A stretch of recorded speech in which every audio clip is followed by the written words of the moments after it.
Resource guarding. When these two were young pups, we had massive issues with resource guarding.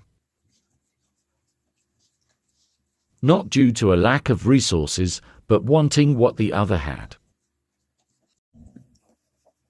Using careful management and separation when enjoying high-value treats.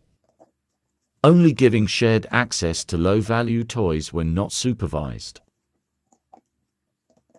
Working with them with tolerance with one another when delivered treats together. And building to high-value treats and toys. To prevent rehearsal of the behavior. So that now they can lie together with no growling, arguments, and most importantly be patient with one another. Resource guarding doesn't have to be a forever problem or behavior.